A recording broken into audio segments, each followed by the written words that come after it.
ॐ शन्नो मित्रः शं वरुणः शन्नो भवत्वर्यमा शन्न इन्द्रो बृहस्पतिः शन्नो विष्णुरुक्रमः नमो ब्रह्मणे नमस्ते वायो त्वमेव प्रत्यक्षं ब्रह्मासि त्वमेव प्रत्यक्षं ब्रह्म वदिष्यामि ऋतं वदिष्यामि सत्यं वदिष्यामि तन्मामवतु तद्वक्तारमवतु अवतु माम् अवतु वक्तारम्।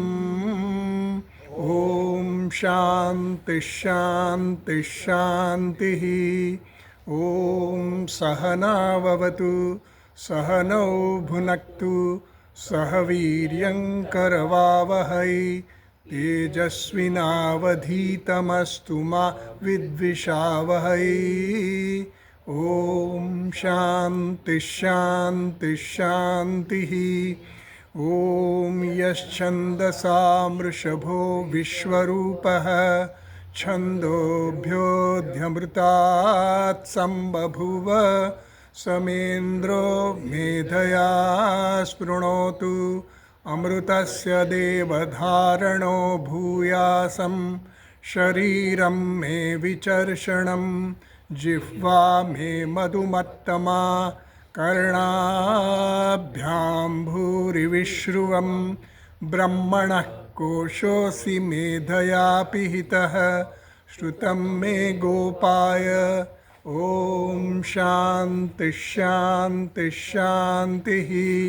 ॐ अहं वृक्षस्य रेरिव कीर्तिः पृष्ठं गिरेरिव ऊर्ध्वपवित्रो वाजिनीव स्वमृतमस्मि द्रविणगुं सवर्चसं सुमेधा अमृतोक्षितः इति त्रिशङ्कोर्वेदानुवचनम्। ॐ शान्ति शान्ति शान्तिः। ॐ पूर्णमदः पूर्णमिदं पूर्णात् पूर्णमुदच्यते पूर्णस्य पूर्णमादाय पूर्णमेवावशिष्यते। ॐ शान्ति शान्ति शान्तिः। ॐ आप्यायन्तु ममाङ्गानि वाक्प्राणश्चक्षुश्रोत्रमथो बलमिन्द्रियाणि च सर्वाणि सर्वं ब्रह्मोपनिषदं माहं ब्रह्म निराकुर्याम् मा ब्रह्म निराकरोत् अनिराकरणमस्वनिराकरणं मे अस्तु तदात्मनि निरतेय उपनिषत्सु धर्मास्ते मयि सन्तु ते मयि सन्तु। ॐ शान्ति शान्ति शान्तिः। ॐ वाङ् मे मनसि प्रतिष्ठिता मनो मे वाचि प्रतिष्ठितम् आविराविर्म एधि वेदस्य मआणीस्थः श्रुतं मे मा प्रहासीः अनेनाधीतेन अहोरात्रान् सन्दधामि ऋतं वदिष्यामि सत्यं वदिष्यामि तन्मामवतु तद्वक्तारमवतु अवतु माम् अवतु वक्तारमवतु वक्तारम्। ॐ शान्ति शान्ति शान्तिः। ॐ भद्रन्नो अपि वातयमनः। ॐ शान्ति शान्ति शान्तिः। ॐ भद्रं कर्णेभिः शृणुयाम देवाः भद्रं पश्येमाक्षभिर्यजत्राः स्थिरैरङ्गैस्तुष्टुवागुंसस्तनूभिः व्यशेम देवहितं यदायुः स्वस्ति न इन्द्रो वृद्धश्रवाः स्वस्ति नः पूषा विश्ववेदाः स्वस्ति नस्तार्क्ष्यो अरिष्टनेमिः स्वस्ति नो बृहस्पतिर्दधातु। ॐ शान्ति शान्ति शान्ति। ॐ यो ब्रह्माणं विदधाति पूर्वं यो वै वेदांश्च प्रणोति तस्मै तं हदेवमात्मबुद्धिप्रकाशं मुमुक्षुर्वै शरणमहं प्रपद्ये। ॐ शान्ति शान्ति शान्तिः। ॐ नमो ब्रह्मादिभ्यो ब्रह्मविद्या संप्रदायकर्तृभ्यो वंशर्षिभ्यो महद्भ्यो नमो गुरुभ्यः। सर्वोपप्लवरहितः प्रज्ञानघनः प्रत्यगर्थो ब्रह्मैवाहमस्मि ब्रह्मैवाहमस्मि। ॐ नारायणं पद्मभवं वसिष्ठं शक्तिं च तत्पुत्रपराशरं च व्यासं शुकं गौडपदं महान्तं गोविन्दयोगीन्द्रमथास्य शिष्यं श्रीशङ्कराचार्यमथास्य पद्मपादं च हस्तमलकं च शिष्यं तन्तोटकं वार्तिककारमन्यान् अस्मद्गुरून् सन्ततमानतोऽस्मि। श्रुतिस्मृतिपुराणानाम् आलयं करुणालयं नमामि भगवत्पादं शङ्करं लोकशङ्करं। शङ्करं शङ्कराचार्यं केशवं बादरायणं सूत्रभाष्यकृतौ वन्दे भगवन्तौ पुनः पुनः। ईश्वरो गुरुरात्मेति मूर्तिभेदविभागिने व्योमवद्व्याप्तदेहाय दक्षिणामूर्तये नमः। ॐ ईशावास्यमिदं सर्वं ईशावास्यमिदं सर्वं यत्किञ्च जगत्यां जगत् तेन त्यक्तेन भुञ्जीथाः मा गृधः कस्य स्विद्धनम् कुर्वन्नेवेह कर्माणि जिजीविषेच्छतं समाः।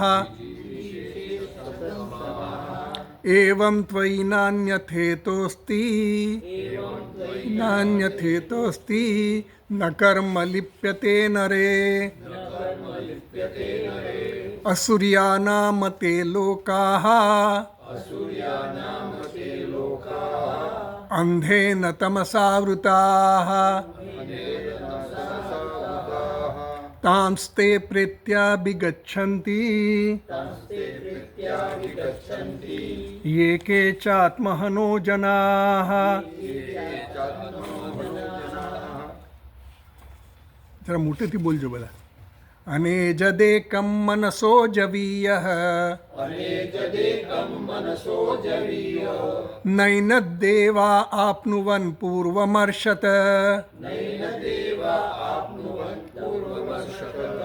तद्धावतोऽन्यानत्येति तिष्ठत तद्धावतोऽन्यानत्येति तिष्ठत ज्ञानत्येति तिष्ठत तस्मिन्नपो मातरिश्वा दधाति तदेजति तन्नैजति तद्दूरे तद्वन्तिके तदन्तरस्य सर्वस्य तदु सर्वस्यास्य बाह्यतः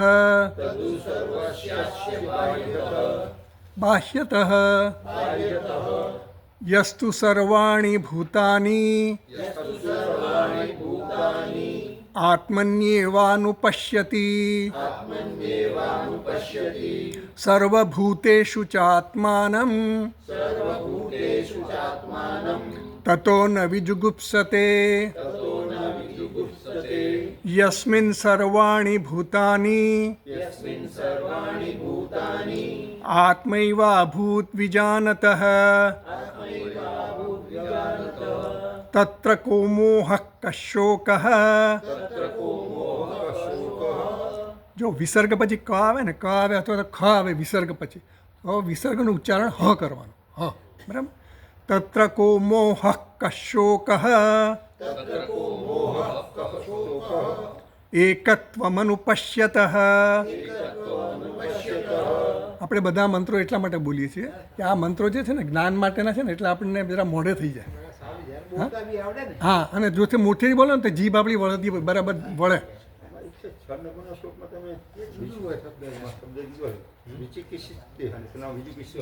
વિજુગુપ્સતે.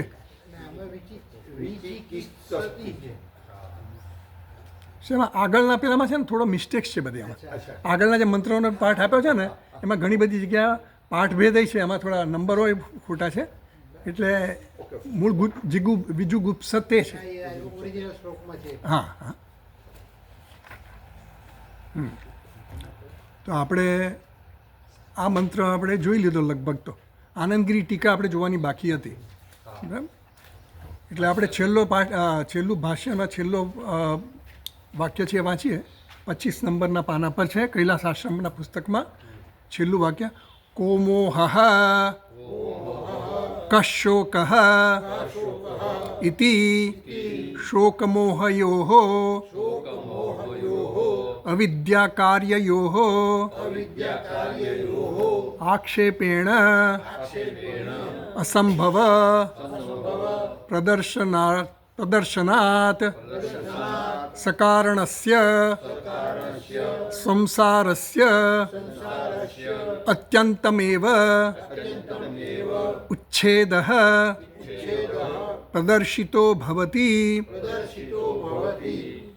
કોમોહ કશોકઃ ઇતિ શોકમોહયોઃ અવિદ્યાકાર્યયોઃ. આ શોક અને મોહ છે શું છે? અવિદ્યાના કાર્ય છે. સમજાય ગયું ને? બરાબર. તો આ જે મંત્ર આપણને કીધું ને, 7મો મંત્ર, યસ્મિન સર્વાણી ભૂતાની આત્મૈવા ભૂત બીજાનતઃ તત્ર કો મોહ કશોક.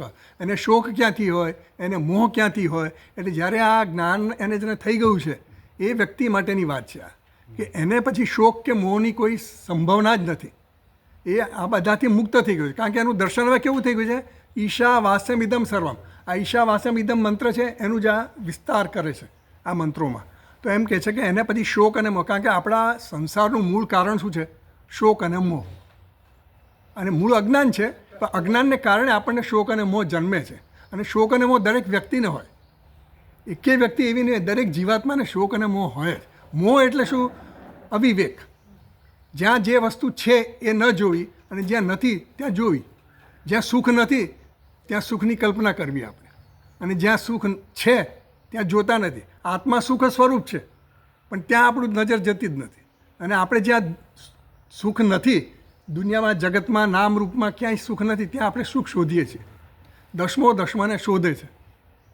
દસમો ક્યાં શોધે છે? દસમાને બહાર જ શોધે. પોતે જ દસમો છે, જે ગોતે છે તે પોતે છે, પણ શોધે છે ક્યાં? બહાર શોધે. એટલે આ જે છે ને એ મોહ છે. મોહને કારણે આપણને પછી શું થાય કે મારી પોતાની ઓળખાણ પણ ખોટી. હું કેવો છું? તો હું મારા દેહની સાથે તાદાત્મ્ય કરીને મારી જાતને અમુક પૂરતો મર્યાદિત માનું, આ દેહ પૂરતો મર્યાદિત માનું. ખરેખર આત્મા કેવો છે? મર્યાદિત નથી, સર્વવ્યાપી છે, સર્વત્ર છે, એના સિવાય કંઈ છે જ નહીં. પણ છતાં આપણી જે પ્રવૃત્તિ બધી ક્યાં છે? બહાર છે. આત્મા કેવો છે? આનંદ સ્વરૂપ છે. જ્યારે હું મારો આનંદ માટે, સુખ માટે ક્યાં શોધ કરું છું? બધે બહાર કરું છું. એટલે આ મોહ છે. અને મોહને કારણે પછી શું થાય છે કે જે વસ્તુ માટે હું પ્રવૃત્ત થાઉં એ વસ્તુ મને સુખ આપતી નથી, જે મેં અપેક્ષા રાખી હોય એની પાસે એ સિદ્ધ થતી નથી. અને એટલા માટે પછી હું દુઃખી થઉં. મેં સારો માન્યો હોય એ માનીને કરું, થોડો વખત આપણે સારું લાગે બધું કરીએ, પણ પછી પાછા આપણે દુઃખી થઈ જઈએ. વળી પાછું આપણે બીજો વિષય પકડીએ, ત્રીજો વિષય પકડીએ, એમ સતત આપણી પ્રવૃત્તિ બહિર્મુખ થતી જાય. અને એને કારણે આપણે હંમેશા પછી શું છે? ખોટી દિશામાં જ આપણી પ્રવૃત્તિ વધતી જ જાય. એના દ્વારા આપણને નવા નવા રાગદ્વેષ ઊભા થતા જાય, એમાં ઉમેરો થાય. આમ આખો સંસાર ચાલુ ને ચાલુ રહે. જ્યાં સુધી આપણા મનમાં રાગદ્વેષ હોય, અંતઃકરણ શુદ્ધિ નહીં થાય. અંતઃકરણ શુદ્ધિ નહીં થાય તો જ્ઞાન માટે આપણું મન તૈયાર નહીં થાય. અંતઃકરણ શુદ્ધિ માટેનો ભાર કેમ આપવામાં આવે છે? કારણ કે જ્યાં જ્ઞાન થવાનું છે ને ત્યાં જ જ્ઞાનની જરૂર છે. જ્યાં અજ્ઞાન છે ત્યાં જ જ્ઞાનની જરૂર છે. અજ્ઞાન ક્યાં છે? આપણા મનમાં છે. અજ્ઞાન ક્યાં છે? મનમાં છે, આપણા મનમાં. હવે મનમાં જે રાગ દ્વેષ એટલા બધા ભરેલા છે ને, એટલે સુખ બુદ્ધિ ક્યાં થાય છે? આપણી બધી બહારના વિષયોમાં થાય છે, એટલે બહિર્મુખ થાય છે. અને ઇન્દ્રિયોને પછી મન છે ને ત્યાં ખેંચી જાય છે. એટલે આ રીતે આપણે સમજવાનું કે અંતઃકરણ શુદ્ધિની આવશ્યકતા કેમ છે. કારણ કે મારું અંતઃકરણ શુદ્ધ હશે તો થોડું સાત્વિક થશે. સાત્વિક જેમ જેમ મન થશે ને ત્યાં સુધી, પછી જ્યાં સુધી નહીં થાય ને ત્યાં સુધી રજસ પ્રબળ હશે, એ પ્રધાન હશે, ત્યાં સુધી આપણી પ્રવૃત્તિ બધી બહાર જ થશે. અને જ્યાં સુધી આપણે બહારની પ્રવૃત્તિ કરી, કારણ કે આપણે પ્રવૃત્તિ ક્યાં કરીએ? જ્યાં આપણને રસ પડે, જ્યાં આપણને મૂલ્ય લાગે, જ્યાં આપણને આમ એમ લાગે કે આ વસ્તુ કરવા જેવી જ છે, એના વગર ચાલશે જ નહીં, ત્યાં આપણી પ્રવૃત્તિ થવાની. એટલે જ્યાં સુધી આપણને આનું મૂલ્ય નહીં થાય ને ત્યાં સુધી અંતર્મુખ મન થવાનું નથી. ગમે એટલા પ્રયત્ન કરીશું, બધું સાંભળીશું, બધું ખરું, બુદ્ધિમાં બધું જ્ઞાન આવી જશે, પણ એ વ્યવહારમાં આવવા માટે આપણા મનને તૈયાર કરવું પડે. કારણ કે મન તો ક્યાં જતું રહે? સુખ ત્યાં શોધે, જ્યાં એને સુખ મળતું એવું લાગે ત્યાં. ખરેખર તો સુખ ત્યાં છે નહીં, પણ સુખનો આભાસ છે. પણ મન એવું નક્કી કરે છે કે ત્યાં જ સુખ છે. અને આટલા બધા અનુભવોથી આપણે એવું નક્કી કર્યું જ છે કે આ વસ્તુ એટલે સુખ, અહીંયા સુખ, અહીંયા સુખ, અહીંયા સુખ.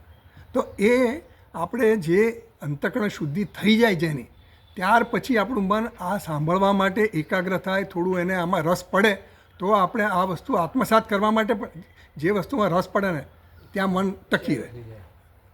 મનને જો રસ પડતો બંધ થઈ જશે ને તો એ બીજે ક્યાંક જવાનું જ છે. અને એને એવી ટેવ પડી છે, આટલા જન્મથી આપણે આ ટેવ પોષતા જ આવ્યા છે. અને એટલા માટે આપણું મન છે ને ઓટોમેટિક એનિમલી જતું રહે, આપણે પૂછ્યા વગર જતું, વિચાર્યા વગર. એટલે 2 સ્ટેપ રિસ્પોન્સ સ્વામીજી કહે કે ભાઈ કંઈ પણ કરવું હોય ને તો પહેલાં વિચાર કરો કે આ કરવા જેવું છે કે નહીં. સીધું આપણે આવેગાત્મક જે વર્તન કરતા હોય ને એમ ભલે વિવેકાત્મક વર્તન કરવાનું કે આ કરવા જેવું છે, નથી કરવા જેવું. કરવા જેવું હોય તો એકવાર વિચાર કરીએ કે આ મને મારી જે લક્ષ્ય તરફ લઈ જનારી વસ્તુ છે કે નહીં, એ વિચાર કરવાનો આપણે. દેટ ઇઝ વિવેક. તો એમ કહે છે કો મોહ કશોક ઇતિ શોક મોહયો અવિદ્યા કાર્યયો. એટલે આ અવિદ્યાનું કાર્ય છે, અજ્ઞાનનું કાર્ય મોહ છે. મોહ જન્મે છે આપણી પોતાની ખોટી ઓળખાણને કારણે. અને આપણી ખોટી ઓળખાણ છે, જગતની પણ ખોટી ઓળખાણ છે. જગતમાંથી મને સુખ મળશે, મને નામરૂપમાંથી સુખ મળશે, એ જે ખોટી ઓળખાણ છે એ મોહ છે. એટલે એ અવિદ્યા છે. અને અવિદ્યાનું આ કાર્ય છે, શોક અને મોહ એ અવિદ્યાનું કાર્ય છે. આક્ષેપેણ અસંભવ પ્રદર્શન. એટલે કો મોહ એવું કીધું ને, જે મંત્રમાં કીધું તત્ર કો મોહ કશોક. ક મોહ એટલે પ્રશ્ન જ બધા, મોહ કોને હોય, મોહ શોક કોને હોય એવું પૂછતા નથી. આ આક્ષેપ છે. આક્ષેપ એટલે શું? કે એવો હોઈ શકે નહીં, મોહ હોઈ શકે નહીં, શોક હોઈ શકે નહીં. ભગવાને કીધું ને વેદા વિનાશિનમ નિત્યમ ય એનમ જંબવ્યયમ કથમ સ પુરુષ પાર્થ કમ ઘાતયતિ હંતિકમ. ભગવાને કીધું ને બીજા અધ્યાયમાં કે વેદ અવિનાશીનમ, જે આ આત્માને અવિનાશી જાણે છે, નિત્ય જાણે છે, પછી એને કથમ સ પુરુષ પાર્થ કમ ઘાતયતિ, એ કોનો હનન કરે અને કોને હણે અને કોનાથી એ હણાય, કોણ કોનું હરણ કરે. એટલે ટૂંકમાં જેને સાચી સમજ છે આત્માની પોતાની, તો એને અર્જુનને પ્રશ્ન આ જ છે. એટલે ભગવાને કીધું કે જો જે આ અવિનાશી આત્માને જાણે છે, આત્મા તો નિત્ય છે, તું જેને હણનાર માને છે એ પણ આત્મા છે એનું સ્વરૂપ, અને જે હણાય છે એ પણ આત્મા જ છે. તો પછી કોણ કોને હણે? આત્મા આત્માને હણે નહીં. તું જે જાણે, ખરેખર તું જેને જાણે છે એ આત્માને હણાવવાનું.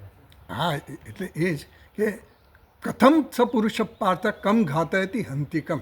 કથમ સ પુરુષ પાર્થ, એ પુરુષ એટલે કે એ આત્મા જે છે, કથમ સ પુરુષ પાર્થ કમ ઘાતે. એ પુરુષ કોણ છે? તું જે એને કહે છે કે જે હણાય છે. નાયમ હંતિ ન હન્યતે. આ હણતો પણ નથી અને હણાતો પણ નથી. એટલે કર્મ પણ બનતો નથી, કરતા પણ બનતો નથી. આ આત્માનું સ્વરૂપ એવું છે. એટલે ત્યાં પણ કથમ કીધું ને, એટલે એનો અર્થ એવો જ થયો કે આક્ષેપ કર્યો. કથમ એટલે ભગવાન પૂછતા નથી અર્જુને કે કોણ ઘાત કરે છે, કોણ હણાય છે, એવી વાત નથી. એટલે અહીંયા પણ જે આક્ષેપ કરે ને એના માટે છે આક્ષેપેણ અસંભવ પ્રદર્શના. એટલે આ હણમાં આ મોહ અને શોકનો કોઈ સંભવ જ નથી એવું કહેવા માટે અહીંયા કહ અને કહ બે વાર આક્ષેપ કર્યા. હા, એટલે કોઈ હોઈ શકે જ નહીં. શોક અને મોહ પછી એમાં રહે જ નહીં. જ્યારે જે વ્યક્તિ માટે બધું આત્મા જ બની ગયું છે, જેને બધામાં આત્મા જ દેખાય છે, એટલે કે એ પોતાના સ્વરૂપથી બધામાં પોતાના સ્વરૂપને જ જુએ છે. આ બધા જે દેખાય છે બધા શું છે? વેશ છે. વેશ પહેરીને બધા આવ્યા. અભિનેતાને જે ઓળખતો હોય એ પછી પેલો અભિનેતા જે કંઈ રોલ ભજવતો હોય તે રોલ ભજવવાથી એની સાથે તાદાત્મ્ય કરે તો હોય તો એના પછી એનાથી અસર ન થાય, એનાથી પ્રભાવિત ન થાય. અભિનેતાને દુઃખ થયું, ધારો કે ભિખારી બને દુઃખ થયું, લોકો એનું અપમાન કરે, કોઈ મારે ખરા, તો એનાથી આ વ્યક્તિને દુઃખ ન થાય, કારણ કે એને ખબર છે કે આ અભિનેતા છે, એને કંઈ છે નહીં અને આ તો પૈસાવાળા, આ તો એનો રોલ છે. એમ આપણે જ્યારે આ બધા રોલ છે એમ સમજીએ, નામરૂપે ઈશ્વરના રોલ છે. ઈશ્વર એટલે હું અને હું એટલે આ મારા રોલ છે. આ જુદા જુદા રૂપમાં આવ્યા છે, બધી ઉપાધિઓ જુદી જુદી છે, પણ એનો મૂળ તત્વ જે છે, આત્મા જે છે, એમાં કોઈ ફેરફાર થતા નથી. એ તો નિત્ય છે, એ નિર્વિકાર છે, એ નિર્વિશેષ છે. એટલે એમાંથી જે આપણે બધી પ્રભાવ, આપણી પર પ્રભાવ કોણ પાડે? કોઈ વસ્તુ સામે હોય, એ કોઈ આકારવાળી હોય, કોઈ રંગવાળી હોય, કોઈ રૂપવાળી હોય, કોઈ સારું બોલનારી હોય, આ બધી વસ્તુઓ આપણે શબ્દ, સ્પર્શ, રૂપ, રસ, ગંધ, એ બધી વસ્તુઓ આપણી પર પ્રભાવિત આપણને કરતી હોય છે. પણ જ્યારે આપણે જઈએ કે આ શબ્દ, સ્પર્શ, રૂપ બધાથી એ પર છે, હું તો આ બધા વિષયોથી પર છું. શબ્દ, સ્પર્શ, રૂપ બધા કયા સ્થાને છે? મિથ્યાના સ્થાને છે, વિષયોના સ્થાને છે. એ બધા વિષયો કયા સ્થાને છે? મિથ્યાના સ્થાને છે, અનાત્માના સ્થાને છે. એવી જ્યારે આપણને સમજ પડતી જાય, જેમ જેમ પડશે એમ આપણું મન પછી છે ને રજસમાંથી સત્વમાં આવશે. કારણ કે રજસ એટલે શું? પ્રવૃત્તિ કર્યા કરે. પ્રવૃત્તિમાં મન જ્યાં સુધી હોય ને ત્યાં સુધી એ પ્રવૃત્તિ આપણને સત્ય લાગે, અને સત્ય લાગે એના ફળ સત્ય લાગે, ફળ સત્ય લાગે એટલે પછી વધારે એમ ફળ મેળવવા માટે કરીએ. એટલે આ બધી પ્રવૃત્તિ સતત ચાલુ રહે. એટલે જન્મ મૃત્યુનું ચક્કર કેમ ચાલુ રહે છે આપણું? કારણ કે આપણને હજી કંઈક ને કંઈક જોઈએ છે. એટલે અધૂરપની લાગણી છે, હજી હું પૂર્ણ નથી. જ્યારે આત્માનું જ્ઞાન થાય ત્યારે આત્મા કેવો છે? પૂર્ણ છે. તો હું એ આત્મા સ્વરૂપ છું. એ જ્યારે જ્ઞાન થાય ત્યારે પછી મને કોઈ વસ્તુની અપેક્ષા રહેતી નથી. અપેક્ષા ક્યારે હોય? અધૂરપની લાગણી હોય ત્યારે અપેક્ષા. હવે અપેક્ષા નથી. મને ખબર છે કે મારા સ્વરૂપથી હું, દેહથી હું અપૂર્ણ છું, બરાબર છે. આપણે દેહથી પૂર્ણ થઈ જ નથી શકવાના. દેહ તો મર્યાદિત છે, ઇન્દ્રિયો મર્યાદિત છે, મન મર્યાદિત છે, બધું મર્યાદિત છે. પણ મારા સ્વરૂપથી મારે ઓળખવાનો છે મને. એટલે એ જે વ્યક્તિ જાણે છે એને પછી શોક અને મોહ રહેતા નથી. હવે આપણે આનંદગીરી ટીકા જોઈએ, એ જ પાના પર છે, 25મા નંબરના પાના પર. નિરતિશય આનંદ સ્વરૂપમ અતઃ એવ દુઃખ અસ્પૃષ્ટમ આત્માનમ અજાનતઃ શોકો ભવતિ. શોક કેમ થાય છે? તો કે નિરતિશય આનંદ સ્વરૂપમ. આત્મા કેવો છે?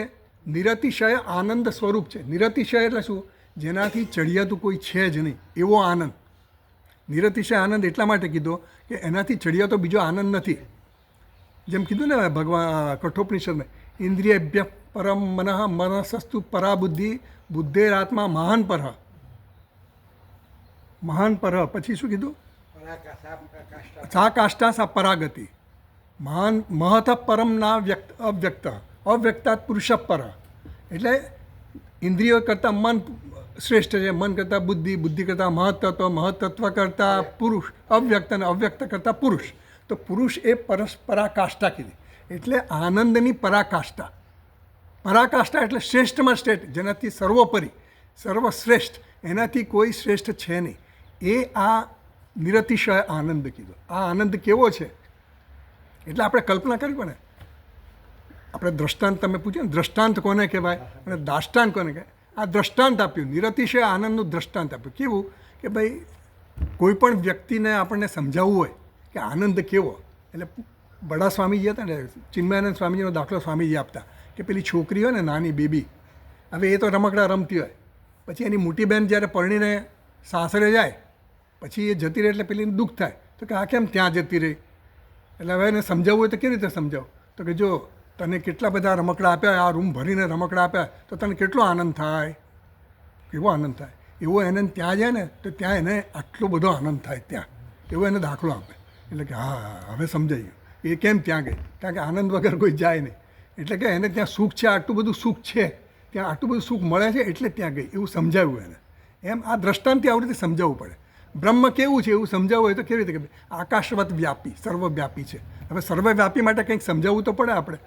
એટલે પછી આકાશનો દાખલો આપે, કારણ કે આપણને આકાશ ખબર છે, આકાશ સર્વવ્યાપી છે. એટલે સર્વવ્યાપકતા કોને કહેવાય એ સમજાવવા માટે દ્રષ્ટાંત આપવું પડે. આકાશ કંઈ બધી રીતે દાષ્ટાંતની સાથે ગોઠવાતું ને. દાષ્ટાંત એટલે જેના દ્વારા જેને માટે આપણે દ્રષ્ટાંત આપીએ એને દ્રષ્ટાંત કહેવાય. ગુરુજીનો દાખલો, ગુરુજીને આપણે સરખાવવા તો કોની સાથે સરખાવવા? શંકરાચાર્ય મહારાજે કહ્યું દૃષ્ટાંતો નૈવ દૃષ્ટ. આ દૃષ્ટાંત કોઈ ગુરુજીની સાથે સરખામણી કરવા માટે કોઈ દૃષ્ટાંત મળતું નથી. છતાંય મારે દૃષ્ટાંત આપવું હોય તો કોનું આપવું? તો કે પારસમણીનું આપું. કે ગુરુજી કેવા છે? તો કે પારસમણી જેવા છે ગુરુજી. સર વિવેકભાઈના ત્યાંથી આવતો હમણાં ગયા ત્યાં જાઓ, ઓફિસમાં જાઓ ત્યાં. ના ઓફિસમાં નહીં, અહીંયા પેલી એમને બુક એક લેવાની છે વ્હાઇટ કલર ઇંગ્લિશમાં.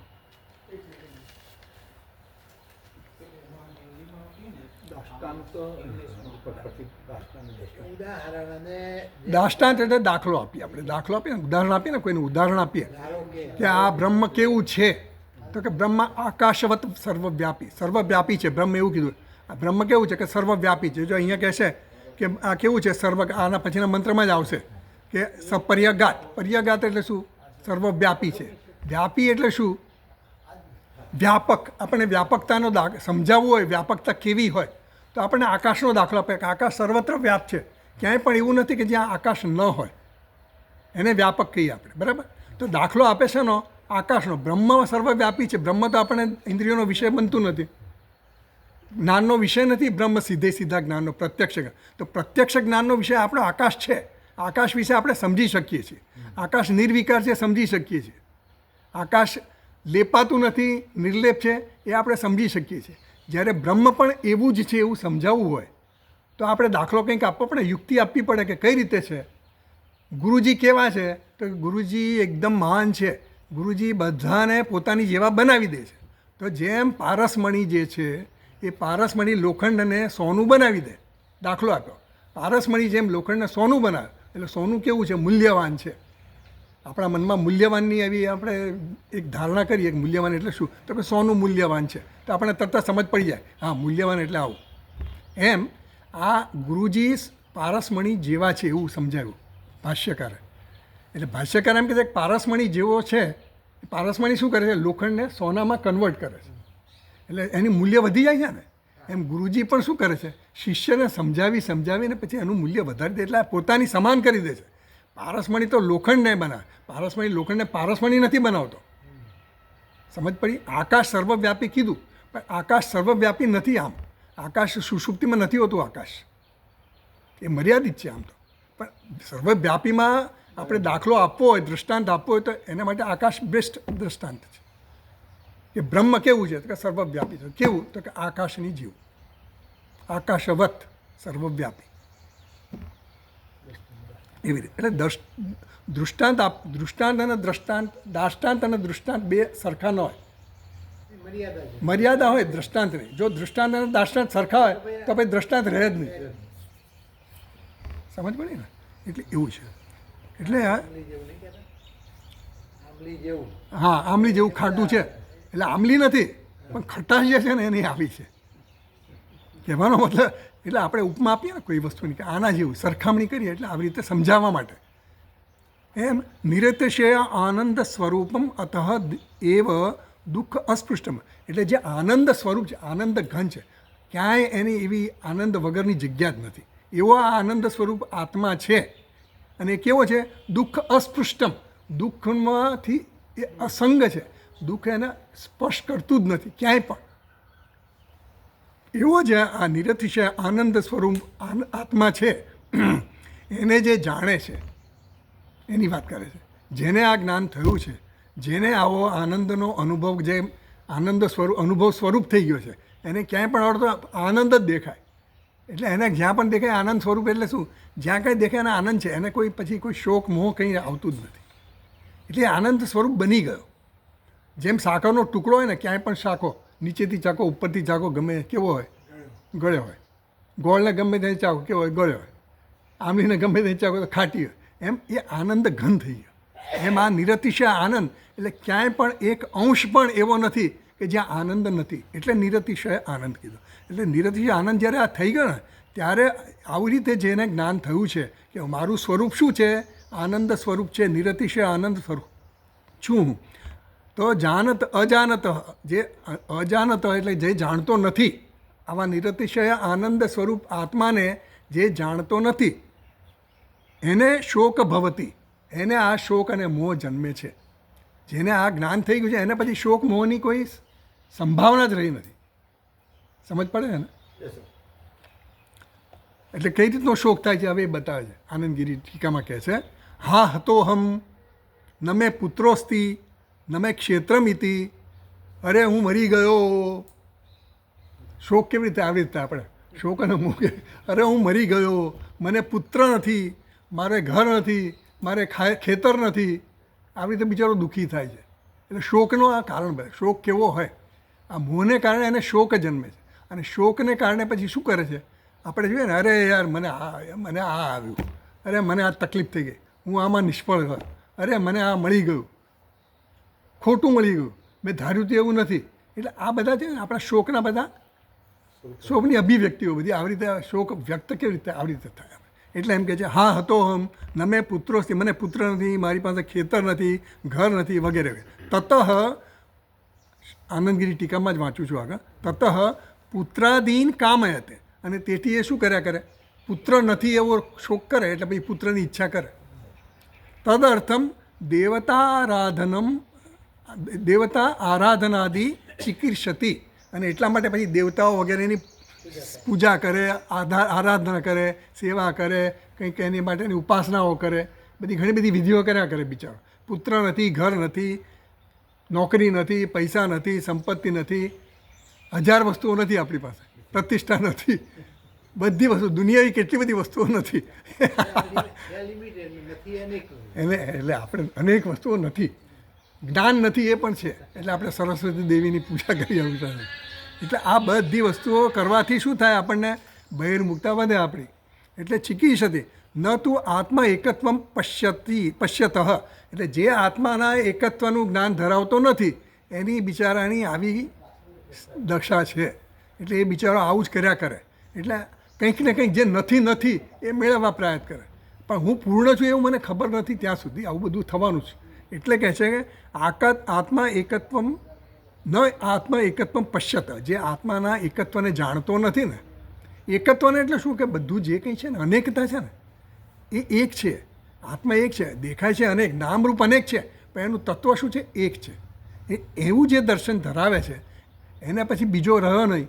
બીજો રહ્યો નહીં તો એને પછી બીજાની જરૂર નથી. બીજો રહ્યો નહીં એટલે બીજા દેખાય ખરા, પણ એને બીજામાં કંઈક એવી કંઈક ઉમેરો થશે બીજાને પ્રાપ્ત કરવાથી કે મારી પાસે નથી એવી એને ઉણપ દેખાતી નથી. એવી રીતે એ બીજો જોતો નથી. બીજો જોવે છે એટલે એનું વ્યવહાર કરતી વખતે બધું બીજો જ કે કંઈ તમારી સાથે વાત કરતો હોય તો બધાની સાથે વાત કરતી એવી રીતે ન કરે. તમને જે કહેવાનું એ તમને જ કહે, બીજાને કહેવાનું એ બીજાને જ કહે. પણ બીજો જોતો નથી એટલે દ્રષ્ટિ એવી છે, એમાં ભેદ નથી રહેતો એવો છે. એટલે એમ કહે છે કે પશ્યતઃ તતઃ અન્વય વ્યતિરેકાભ્યામ શોકાદેહે અવિદ્યા કાર્યત્વ અવધારણાત. શોક વગેરે જે છે હવે આવું જે જાણે છે ને એને હવે શોક અને આ મોહ છે ને એ અવિદ્યાનું કાર્ય છે. અવિદ્યાનું કાર્ય છે. અવિદ્યા કારણ છે અને શોક અને મોહ એનું કાર્ય છે. હવે કાર્યને આપણે જાણીએ છીએ, શોક અને મોહ છે એ આપણને ખબર છે, પણ એનું કારણ ખબર ન હોય. આપણે કારણ ક્યાં શોધીએ છીએ? બહાર શોધીએ. શોકનું કારણ આપણને શું દેખાય? આ પેલો છે ને એટલે મને શોક થાય, આ પરિસ્થિતિ આવી ને એટલે શોક છે, આ વ્યક્તિ મને મળી ને એટલે શોક છે, આણે મને આવું કીધું ને એટલે મને શોક છે. આપણને શોક બધા ક્યાં દેખાય? બહાર દેખાય. જે આત્માને જોનારો છે ને, જેને કંઈ ભેદ નથી ને એને શોક મોહ આવતો જ નહીં, કારણ કે એને ભેદ દેખાતો નહીં. એને બીજે ક્યાંક કારણે, બીજાના કારણે, કારણ કે અવિદ્યા એ કારણ છે. અજ્ઞાનને કારણે, અજ્ઞાન શું છે? મારું ભેદ બુદ્ધિ અજ્ઞાન છે. એટલે જ્યાં સુધી ભેદ બુદ્ધિ હોય ને આપણામાં ત્યાં તો આપણે પૂછવું, શોક અને મોહ થાય ને એટલે પૂછવું આ શોક કેમ થાય છે? કારણ કે ભેદ બુદ્ધિ છે. પેલો જુદો, હું જુદો. મારું સ્વરૂપ શું છે? પૂર્ણ છે. મારામાં કોઈ જરૂરિયાત નથી. આવશ્યકતા હોય તો મારે સુખ માટે બહાર જવું પડે, પણ હું સુખ સ્વરૂપ છું. આ બધું આપણા સ્વરૂપનું સચ્ચિદાનંદ સ્વરૂપ છું એવું સતત આપણે ચિંતન થતું હોય અને આપણે જાણતા, ચાલો ચિંતન કરતાં પહેલાં આપણને ખબર તો પડી એવી ભાવના કરીએ આપણે, પછી વિચાર કરીએ. જે કંઈ પણ આપણને શોક અને મોહનું સ્થાન દેખાય તરત વિચાર કર્યા કે શોક અને મોહ ક્યાં જન્મ્યા? કોને જન્મ્યા? મનમાં જન્મ્યા. મન શું છે? મન શું વસ્તુ છે? મન વિશે વિચાર કરો તો મન જેવી વસ્તુ છે જ નહીં. આપણે જ મનમાં કલ્પનાને જે બધું કરીને ઊભું કર્યું છે એને મન, આપણે મન નામની કોઈ હસ્તી છે નહીં. આપણે સર્જરી કરીએ તો એમાંથી મન નીકળે નહીં ક્યાંય. મનનું સ્થાન આપણે કહીએ કે મન આપણું અહીંયા મનમાં છે કે અહીંયા મનમાં છે એવું કહીએ આપણે, પણ એ બધું કંઈ હોતું નથી. આ તો એક કલ્પના જ છે. એટલે મન નામની વસ્તુ છે જ નહીં. ભગવાને આખું સર્જન કર્યું એમાં મન નામની કોઈ વસ્તુ બનાવી નથી. આપણને કહે ખરા સર્જનની પ્રક્રિયા બતાવવા માટે, એ આગળના મંત્રમાં આવશે બધું. પણ આ મન કે આ બધી કોઈ વસ્તુ છે જ નહીં. જ્યારે એનું તમે અન્વેષણ કરો ને મન નામની શું, તો મન નામનું દેખાશે જ નહીં કોઈ. એટલે એને ઇમ્પોસ્ટર કે જેમ ઇમ્પોસ્ટર હોય ને, ઇમ્પોસ્ટર એટલે શું કે પેલો માણસ હોય ને એ પેલા લગ્ન હોય ને કોઈ, તો વર પક્ષ અને કન્યા પક્ષ બે ભેગા થયા પછી બે એકબીજાને સાથે આમ હળે મળે બધું, પછી વ્યવહાર બધો કરતો હોય, ખાવા પીવાનું ચાલતું બધું. તો આ ઇમ્પોસ્ટર એટલે એક માણસ એવો વ્યક્તિ ઘૂસી ગયેલો હોય લગ્નમાં ખાવા પીવા માટે, મિજબાની મેળવવા માટે, અને પછી ઘૂસીને શું કરે, રૂઆબ કરે પાછો. અહીંયા કોકાકોલા આપ, અહીંયા ફેન્ટા આપ, અહીંયા આઈસ્ક્રીમ નથી આવ્યો, અહીંયા આ નથી આવ્યું. પેલા પક્ષના પેલાવાળાને થાય, છોકરીવાળાને એમ થાય કન્યાવાળા કે આ વર પક્ષનો હશે એટલે એ બિચારો કે હા બધું બરાબર કરો એને, એટલે એ ગભરાય એના. પછી કન્યા પક્ષમાં જાય ને પછી વર પક્ષને વાત કરે તો આ કે આ વર પક્ષવાળો હશે એવું લાગે એને, ત્યાં પાછો એની રીતે રૂઆબ કરે. એટલે આવું થાય એટલે પછી બંને જણા ભેગા થાય ને જ્યારે વર પક્ષ અને કન્યા, પછી વિચાર કરે કે પછી કે આ ભાઈ કોણ છે તમારા? તો કે અમને ખબર નથી. તો કે તમને નથી ખબર?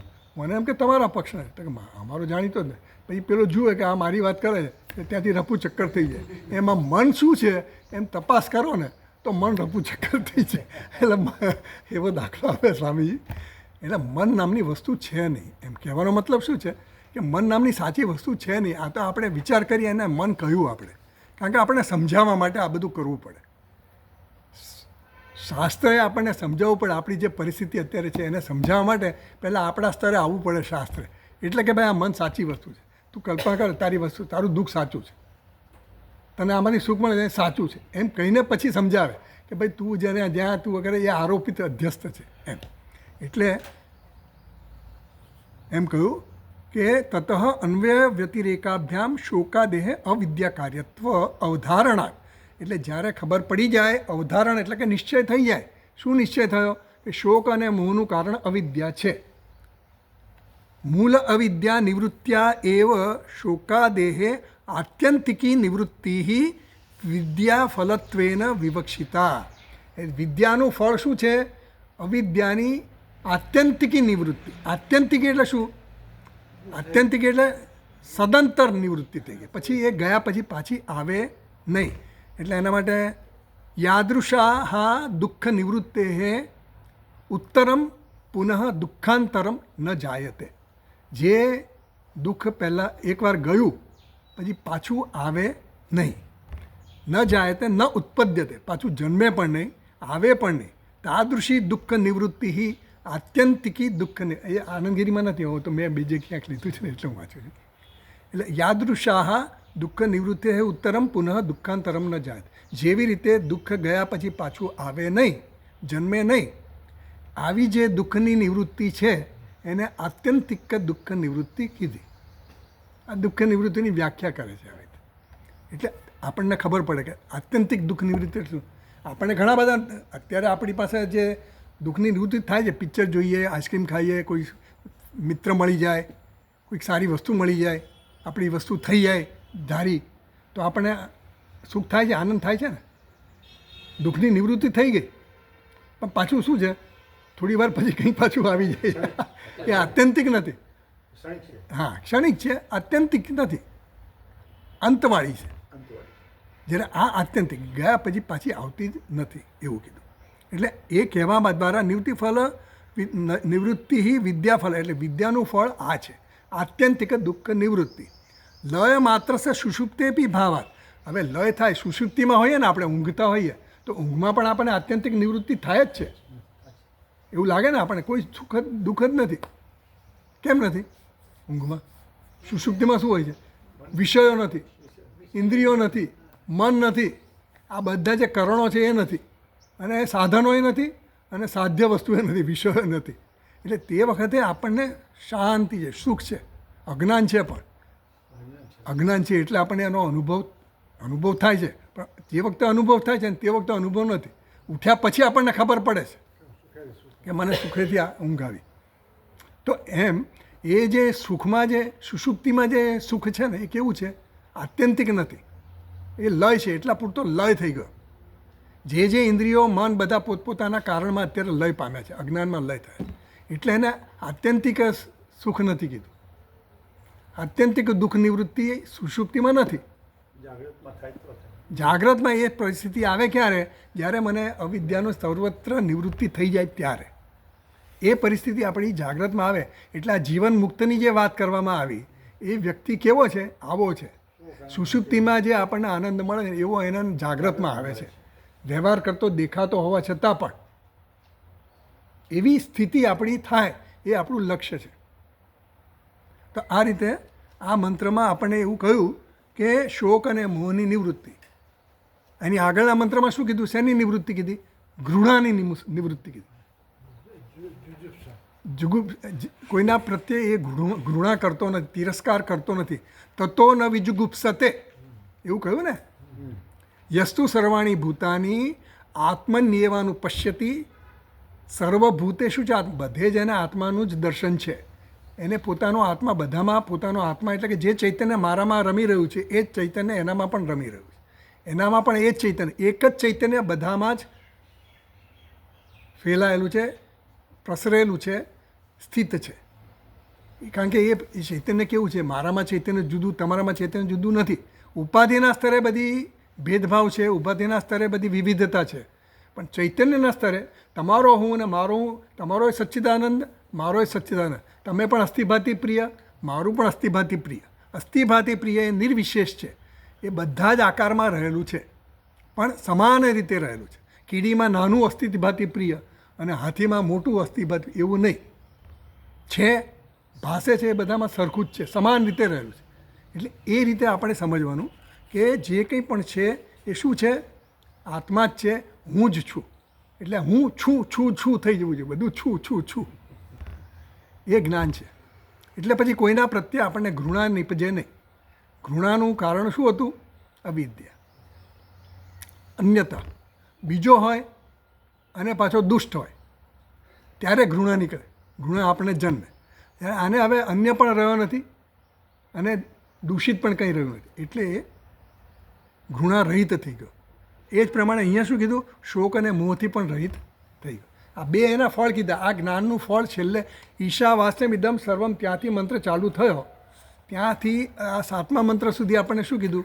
કે આ માણસ જીવન મુક્ત થઈ ગયો, એને દર્શન આવું થઈ ગયું, એટલે હવે એને કોઈ શોક કે મોહની સ્થાન રહ્યું નથી. ઘૃણાથી મુક્ત થયો. ન તો વિજુગુપ્સતે. ઘૃણા એટલે તિરસ્કાર નથી. આપણે એમ થાય ને, અરે આ વ્યક્તિ કેવી, અરે આ કેવું છે, અહીંયા કેટલું ગંદુ છે, આ શું છે બધું, એમ આપણે કહીએ બધા. નાક આપણું ચડી જાય, કાં તો આપણે આમ ભવા ચડી જાય, કાં તો કોઈ વ્યક્તિ જોડે આવો છે, એટલે કોઈ પણ એક્સપ્રેશન આપણા મનમાં આવી જાય તરત જ. ના ગમે એવી વસ્તુ સામે આવે કારણ કે આપણે પ્રતિભાવ તરત જ દેખાડીએ છીએ, આપણો આવેગ તરત જ આવીએ. કોઈ આમ બોલ્યો ને કંઈ ગાળો તો આપણા ભવા ચડી જાય, હાથ ઉપડી જાય, હાથ આમ આવી જાય, એકવાર બતાવી દઈએ.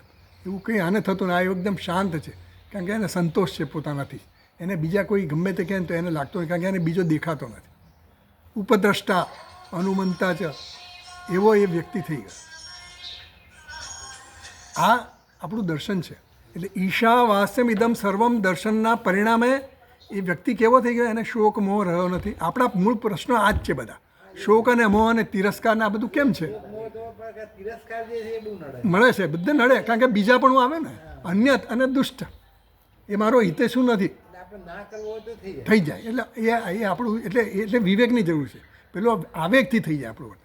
એટલે વિવેકાત્મક વર્તન એટલે 2 સ્ટેપ. પહેલાં જોવાનું, આપણે સીધા આવેગથી આપણે એને રિએક્ટ કરીએ એની પહેલાં થોડો વિચારવાનું કરો છે. ચાલો એ રૂપમાં એ આવ્યો છે, ચાલો વાંધો નહીં. પછી ભગવાને જે મૂલ્યો કીધા ને, અમાનિત્વમ અદંભિત્વમ ને ક્ષમા ને આ ને તે બધા મૂલ્યો, એટલે મૂલ્યોને યાદ કરવાના કે ભાઈ મારે, હું એની જગ્યાએ હોઉં તો હું કયા પ્રકારના વર્તનની અપેક્ષા રાખું, એવું મારે એની સાથે વર્તન કરવું. બસ એવું કરીએ આપણે ધીમે ધીમે ધીમે. એટલે પછી આપણા મનને પણ એવું કેળવતા જઈએ ને તો પછી એ વસ્તુ થઈ શકે. બાકી એવું નથી કે આ રાતોરાત થઈ જવાનું નથી આ બધી વસ્તુ. તો હવે આપણે બીજા મંત્રમાં જઈએ, આના પછીના મંત્રમાં જઈએ, 8મા મંત્રમાં. આનંદ ગીતિકામાં પહેલી લાઈન જે છે, હા, એક મિનિટ. હા, નિરતિશય આનંદ સ્વરૂપમ એની વાત કરો છો? હા એમાં દુઃખાસ્પૃષ્ટ અતઃ એવ દુઃખ આત્માનું જાણતો હા આત્માનમ અજાનત અને ઓર જાણતો અજાણત. ઓલો વચ્ચે ઓલા 11 મૂક્યું છે ને અને હા એટલે અજાનત જુદું પડી ગયું છે. મ આખો છે ને મ આખો છે હા, આખો છે. હા એટલે આત્માનમ અજાનત દુઃખ અસ્પૃષ્ટ એટલે પેલા હા જાણવું જુદું એટલે દુઃખથી અસ્પૃષ્ટ છે કેમ અજાણતો. હા પણ એને જાણતો નથી કે આ આત્માનું સ્વરૂપ કેવું છે દુઃખ સ્વરૂપ નથી છતાં એ અજાણત એટલે કે આત્માને પોતાના સ્વરૂપથી જાણતો નથી એટલે એ દુઃખ અસ્પૃષ્ટમ દુઃખથી અસ્પૃષ્ટ છે એવું એ જાણતો નથી. મને ઓલું જાણત જુદું હતું મેં કીધું અજાણત હા હા એ પેલી ભાઈ આ વચ્ચે ખાલી એમણે ફૂટનોટના નંબર લખ્યો છે ને એટલે આપણને જરા જુદો દૂર પડી ગયો એટલે મેં કીધું જાણતો ને લખ્યું જાણતો ને ના અજાણત અજાણત પણ એ ઓલો મ આખો છે હા તો આપણે આગળ વાંચીએ હવે મંત્રનું ભાષ્ય વાંચીએ પહેલાં આપણે 8મા મંત્રનું 26મા પાના પર 26મા પાના પર યોયમ મળ્યું બધાને યોયમ યોયમ બધા સાથે બોલો મોટેથી યોયમ અતીતૈઃ મંત્રૈઃ ઉક્તઃ આત્મા સહ સ્વેન રૂપેણ કિમ લક્ષણઃ ઇતિ આહ અયં મંત્રઃ સપર્યગાત આટલે સુધી યોયમ અતીતૈઃ મંત્રૈઃ ઉક્તઃ આત્મા તો યોયમ યો એટલે જુઓ યો જે છે લખ્યું છે ને ત્યાં યો આગળ ફૂટનોટ છે પહેલાં આપણે જરા ભાષ્યનું હું તમને પદચ્છેદ કરીને ફરીવાર વાંચી લઉં યો એટલે યહ અયમ અતીતૈઃ મંત્રૈઃ ઉક્તઃ આત્મા એટલું વાક્ય છે બરાબર યહ અયમ અતીતૈઃ મંત્રૈઃ ઉક્તઃ આત્મા સહ એ આત્મા કેવો છે તો કે સ્વેન રૂપેણ કિમ લક્ષણ એ પોતાના સ્વરૂપથી કેવો છે ઇતિ આહ અયમ મંત્ર એવું કહેવા માટેનો આ મંત્ર છે. હા એના સ્વરૂપથી સ્વેન રૂપેણ પોતાના સ્વરૂપથી કેવો છે એટલે એના સ્વાભાવિક રૂપથી એટલે આપણે જે જાણીએ છીએ આત્માને એ અત્યાર સુધી જાણતા હતા એ આપણે આત્માને હું એટલે દેહરૂપી મનરૂપી બધા ઇન્દ્રિયો સાથેના તાદાત્મ્ય રૂપી જાણીએ એટલે ઉપાધિવાળા આત્માને આપણે જાણીએ છીએ. આ નિરુપાધિક આત્મા જે સ્વભાવથી એના સ્વરૂપથી કેવો છે એની વાત કરે છે અહીંયા આ મંત્ર દ્વારા. તો યો એટલે પહેલો ફૂટનોટ છે એ વાંચીએ. વૃદ્ધા તાવત ઉપનિષદ શૈલીમ પરિબભણુઃ અધ્યારોપ અપવાદાભ્યામ નિષ્પ્રપંચમ પ્રપંચતે ઇતિ. હવે એમ કહે છે વૃદ્ધા તાવદ ઉપનિષદ શૈલીમ પરિબભણુઃ બભણું ભણ ધાતુ છે ભણ ધાતુ છે ને ભણનું એટલું કહેવું ભણ એટલે કહેવું ટુ સ્પીક તો એમ કહે છે પરિબભણું એટલે કહે છે કોણ કહે છે વૃદ્ધા એટલે વૃદ્ધ પુરુષો એટલે જ્ઞાન વૃદ્ધ જે લોકો છે વિદ્વાનો જે છે આદરણીય વ્યક્તિઓ જે છે એના માટેની વાત છે. તાવદ ઉપનિષદ શૈલીમ પરિબભણુઃ ઉપનિષદની આ શૈલી છે એવું વૃદ્ધ લોકો કહે છે. શું શૈલી છે તો કહે છે અધ્યારોપ અપવાદાભ્યામ નિષ્પ્રપંચમ પ્રપંચતે. આ નિષ્પ્રપંચ એટલે શું બ્રહ્મ કેવું છે નિષ્પ્રપંચ એટલે સંસાર રહિત છે સંસારથી મુક્ત છે ને બ્રહ્મને કોઈ સંસાર નથી આત્માને કોઈ સંસાર નથી. આ સંસારનું વર્ણન સંસારને સમજાવો હોય તો કેવી રીતે સમજાવો તો ઉપનિષદ કઈ રીતે સમજાવે છે એમ કહે છે કે વૃદ્ધોનું કહેવું એવું છે જ્ઞાની લોકોનું કહેવું એવું છે કે આ સંસારથી ઉપર ઉઠવા માટે તમારે આત્મજ્ઞાન લેવું પ્રાપ્ત કરવું જોઈએ. તો એના માટેની પદ્ધતિ કઈ અધ્યારોપ અપવાદાભ્યામ અધ્યારોપ અને અપવાદ દ્વારા તમારે આ નિષ્પ્રપંચ જે છે બ્રહ્મ જે છે એનો વિસ્તારપૂર્વક તમને અપવાદ કરવા દ્વારા સમજાવશે. અધ્યારોપ પહેલાં કરશે અને પછી એનો અપવાદ કરશે એ સમજાવશે આગળ. આ તો તમે અત્યારે શબ્દો સમજી લો ખાલી. અધ્યારોપ અપવાદ આ એકદમ સામાન્ય વસ્તુ છે કે આ ઉપનિષદની આ પદ્ધતિ શું છે શૈલી શું છે અધ્યારોપ પહેલાં કરે અને પછી આરોપનો અપવાદ થઈ જાય. અધ્યારોપ કેમ કરે કારણ કે જે વિદ્યાર્થી છે ને શિષ્ય જ્યારે સાધક જ્યારે ગુરુજી પાસે જાય ત્યારે જે માનસિક સ્થિતિ એની છે ને, જે એની માનસિક સમજ છે, એ સમજ લઈને એ જાય ત્યાં. તો એની સમજના સ્તરે શિષ્યની સ્તરે આવવું પડે ગુરુજીએ. એટલે ગુરુજી એના એ સ્તરે આવીને વાત કરે. સીધી ઊંચી ઊંચી વાત ન કરે, સીધી બ્રહ્મની જ વાત કરવા માંડે. દુનિયા મેં કુછ હૈ નહીં, સબ કુછ હૈ નહીં, સબ મિથ્યા હૈ મિથ્યા, એવું કરીને વાત કરે તો પેલાનું કંઈક પેલો બીજા દિવસે આવતો બંધ થઈ જાય કે આ ગુરુજી શું કહે છે કંઈ સમજ પડે. એટલે પહેલાં એના સ્તરે લાવવું પડે ને. એટલે પેલા સ્વામી એવો દાખલો આપતા કે પેલો નાનો બાળક હોય ને એને પછી એના પિતા એને પેલો દાખલો આપે કે પિતાજી આ વરસાદ કેવી રીતે થાય? તો કે જો બેટા એવું છે, કદાચ તમે સાંભળી હશે, કથા તો સાંભળી હશે કે આ વરસાદ કેવી રીતે આવે? તો કે જો પેલો ગડગડાટ થાય ને એટલે ઇન્દ્ર રાજા છે ને, ઇન્દ્ર રાજા દેવના રાજા, એટલે ઇન્દ્ર દેવતા જે છે એ ત્યાં આગળ એનો ઈરાવત હાથી છે ને એ પાણી પીવા આવે ને તરસ લાગે, અને પાણી પી અને પછી જોર જોરથી અંદર કેટલી બધી સૂંઢો હોય એમાંથી એ પાણીના ફુવારાઓ છોડે એટલે પછી વરસાદ પડે. અચ્છા એવું છે? પછી એના પિતાજી આવે ને, આ એની મા આવી રીતે કહે, અને એના પિતાજી આવે ને તો પિતાજી કહે જો સૂર્ય હોય ને, સૂર્યના પ્રકાશની, સૂર્યના તાપથી આ બાષ્પીભવન થાય પાણીનું, સમુદ્રમાંથી બાષ્પીભવન થાય, પછી એની વરાળ થાય, વરાળ થઈને આકાશમાં જાય, પછી ત્યાંથી એ કન્ડન્સેશન થાય એટલે કે ઠંડુ પડે, વાદળું બને, વાદળું બન્યા પછી વાદળામાં ને ઠંડામાંથી પછી વાદળા વથરાય, અને પછી વીજળી થાય, અને પછી કડકડાટ થાય, અને પછી વરસાદ. પેલો કે આ બધું શું છે? એને બિચારાને કંઈ સમજ પડે, બાષ્પીભવન જ ખબર ન હોય. સૂર્યની એ તો માંડ સમજ પડતી કે તાપથી આવું થતું હોય એવું.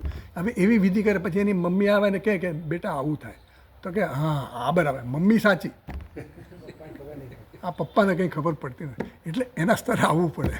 એમ શિષ્યના સ્તરે ગુરુજી આવવું પડે. એટલે અધ્યારોપ કરે પહેલાં. એટલે શિષ્યએ અધ્યારોપ કરેલો જ છે. આપણે આ જગતમાં બધાને નામરૂપને સત્યતા આપીએ છીએ, અધ્યારોપ કરેલો જ છે. એ સાચું છે એમ માનીને એને સમજાવવું પડે. એટલે ઉપનિષદ પહેલાં આપણા સ્તરે આવે, વિદ્યાર્થીના સ્તરે આવીને પછી આપણને એનો અપવાદ કરશે. પછી આપણને અપવાદ કરશે કે આ નથી, આ નથી, નેતિ નેતિ નેતિ કેમ આવ્યું? આ નથી નથી નથી એ રીતે અપવાદ કરે.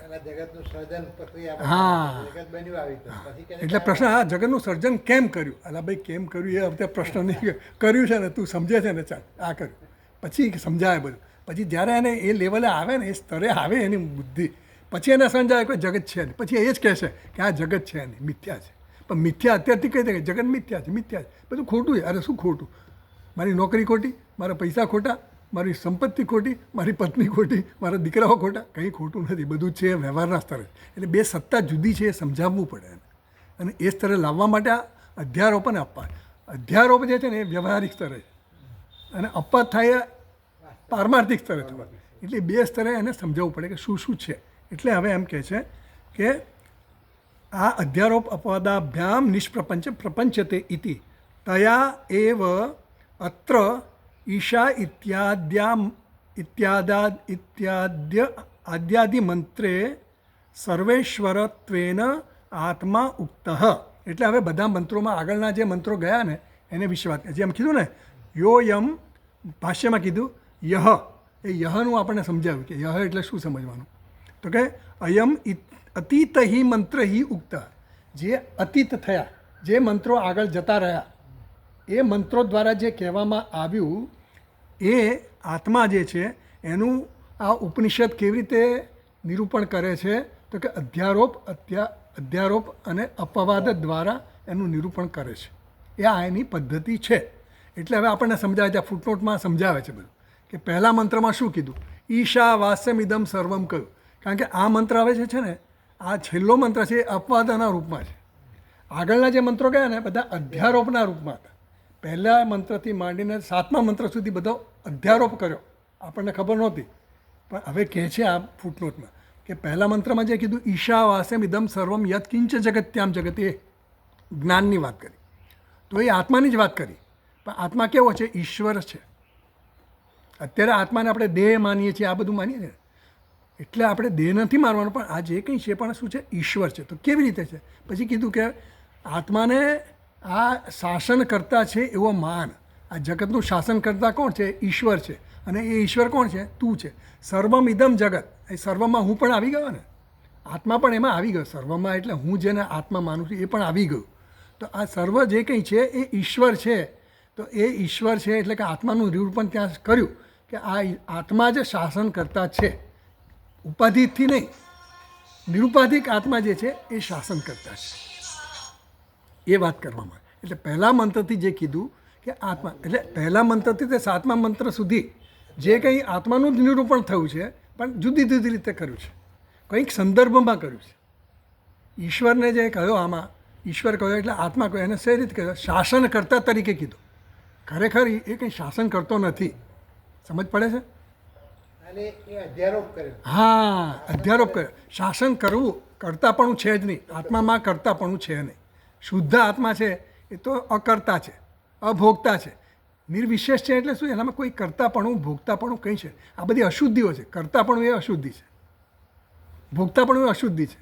આત્મા તો અકર્તા છે, અભોગતા છે, એનાથી કંઈ થાય બાય નહીં. એની સત્તા જ જુદી છે. સમજ પડે છે? સત્તા જુદી એટલે શું? એને કંઈ આ દુનિયા સાથે કંઈ લેવા દેવા જ નથી. માત્ર સન્નિધિથી આ બધું ચાલે છે. ભગવાને કીધું સન્નિધિ માત્ર ને બધું સર્જન થાય છે અને પ્રકૃતિ બધી કર્યા કરે છે. સૂર્યની હાજરીથી જગતનું કામ થાય. બસ બધું થાય છે. એટલે પ્રત્યેક જે કંઈ પણ તત્વો છે એ બધાની હાજરીથી થાય છે અને બધા પોતપોત એની હાજરીથી, એટલે એ પરમાત્માની હાજરી, જે આપણે કહું ને કે માતર ઈશ્વા દધાતી, આ માતર ઈશ્વા જે હિરણ્ય ગર્ભ છે એ બધા વિભાગો કરે છે બધા દેવતાઓના અને બધા તત્વોના કામ કરવા માટેના કર્તવ્યના, એ બધા એની હાજરીને કારણે કરે છે. હાજરી માત્રથી આ બધું થાય છે. શાંતિ કેમ થઈ ગઈ? સ્વામીજી આવી ગયા ને એટલે બધા શાંત થઈ ગયા. હાજરી માત્રથી થઈ ગયું.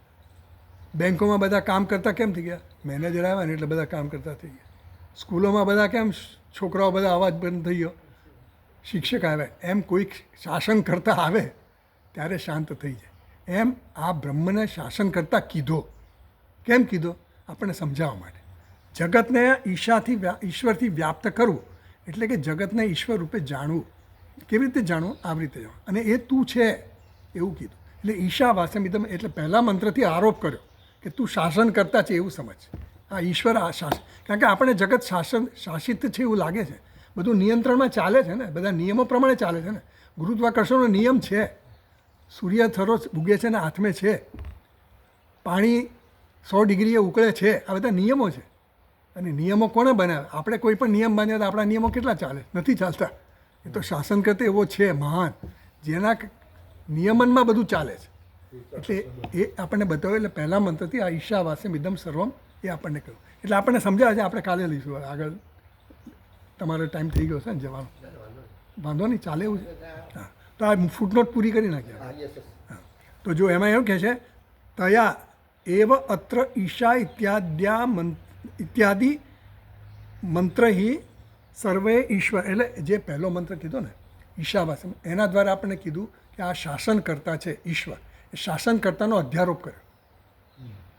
ખરેખર નિર્ગુણ છે, નિરાકાર છે, નિર્વિકાર છે.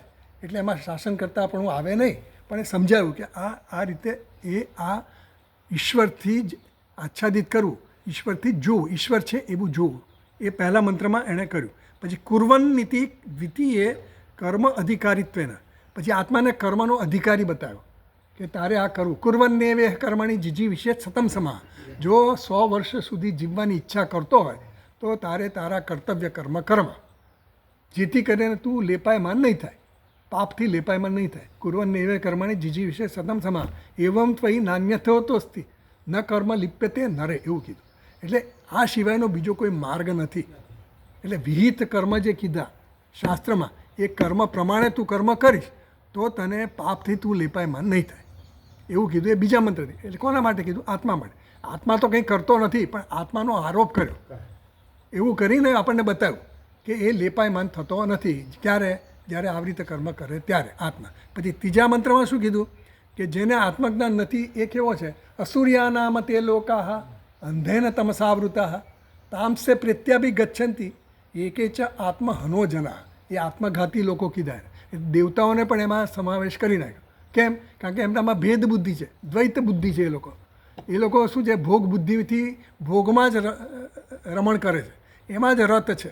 એટલે એમને ભેદ બુદ્ધિ છે. એટલે એમને આ જન્મ મૃત્યુનું ચક્કર ચાલુ ને ચાલુ જ રહે છે.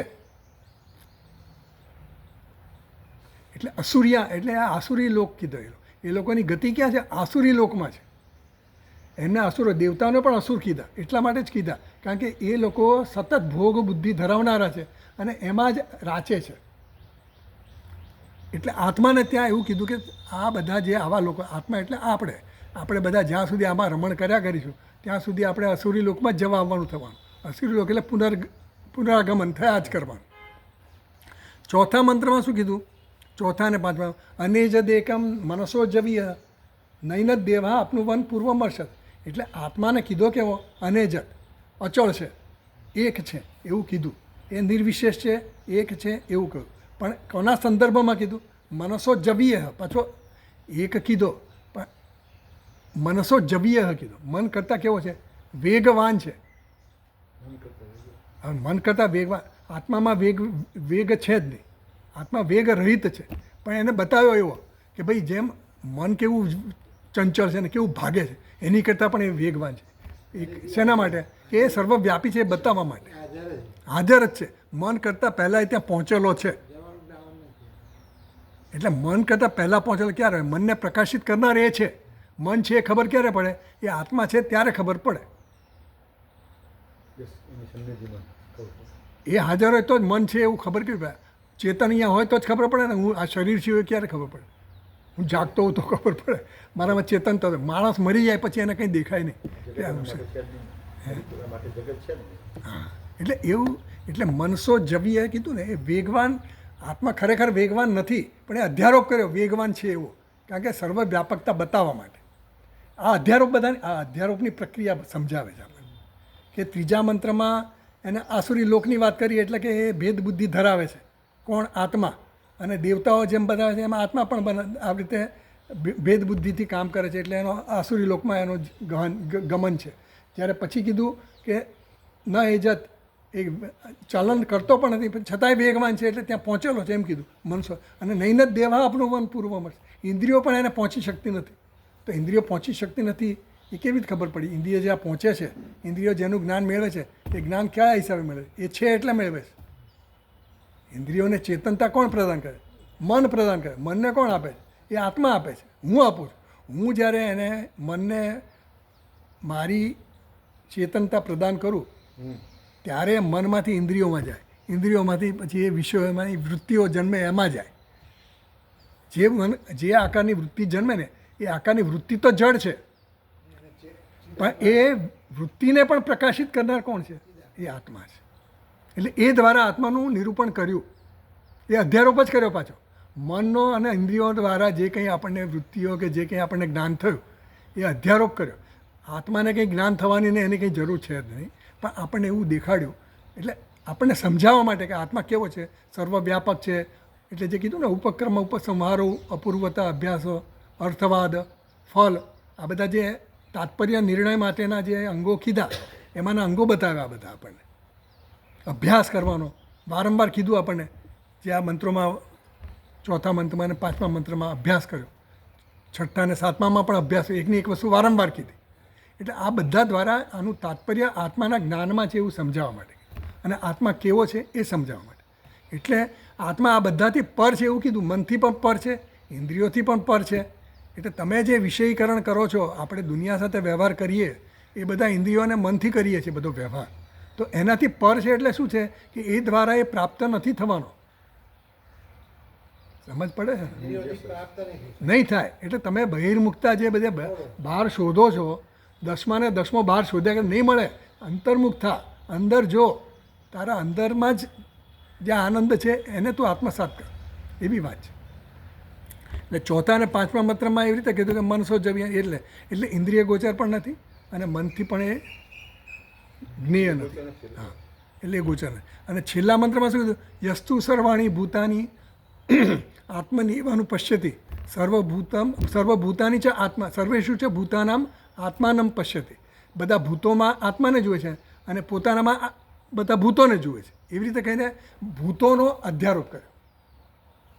બધા ભૂતોમાં આત્માને જુએ છે અને પોતાનામાં બધા ભૂતોને જુએ છે એવું કીધું. તત્વનો વિજુગુપ્ત છે ત્યારે એ ઘૃણા કરતો નથી. એટલે એને બીજું કંઈ દેખાતું નથી પણ એ ભૂતોનો આશ્રય લઈને સમજાયું. સીધું સમજાય કે એ તો જુગુપ્સા કરતો નથી તો આપણને કંઈક સમજાય નહીં કે ગુપ્સા કરતો નથી કેવી રીતે કહેવાય.